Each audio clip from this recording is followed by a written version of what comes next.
The former head of the West German military intelligence has revealed secret details of a 1949 US-German treaty. In his book, The German Card, Gerd Helmut Komossa accuses America and its allies of deliberately suppressing the nation's sovereignty. Our teaser Katerina Grochova reports from Berlin. Looking around Berlin these days, you wonder if there is anywhere else with so much freedom of expression.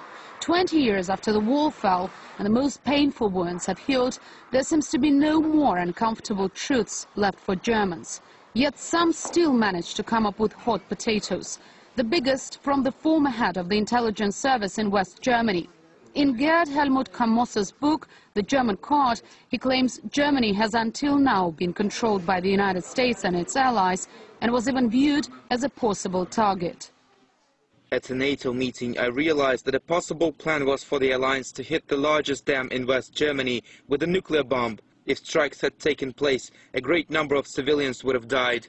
The retired general details a secret pact he alleges was signed in 1949 between Germany and the US and will be in force for another 90 years. Komossa says this secret agreement means that all political parties in Germany are supervised by a special Washington-based body, that the country's army takes part in all NATO missions at first demand, and that all German gold reserves are stored in New York. For some, though, the content of the book is nothing new. Remember the proposal of Prime Minister Putin to Germany to share with Russia the natural gas trading throughout Europe.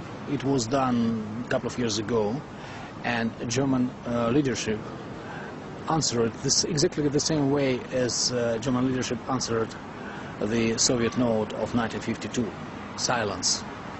But what is the reason for Germany not to participate in such a lucrative business as a natural gas trading throughout Europe through German network? Of course, somebody had to advise them not to rush immediately.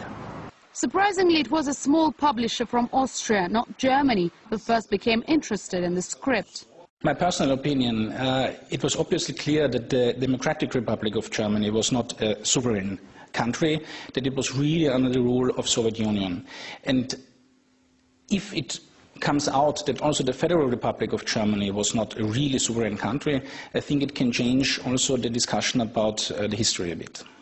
Reviews by the first readers quickly turned into heated debates on German television.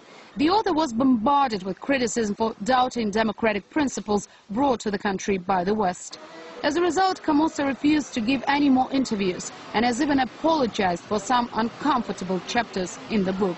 It's not every day that a chief of intelligence discloses secrets about a political regime. With some good promotion, this book could become a bestseller. But in Germany, its distribution is up against some difficulties. The country's biggest bookshop, Dussmann, which is also a cultural foundation, has refused to sell the book at all. The contents of the book, though, will soon be available to millions more readers. The German Card has recently been translated into Russian. The publisher expects strong sales and believes the most heated debates are yet to come.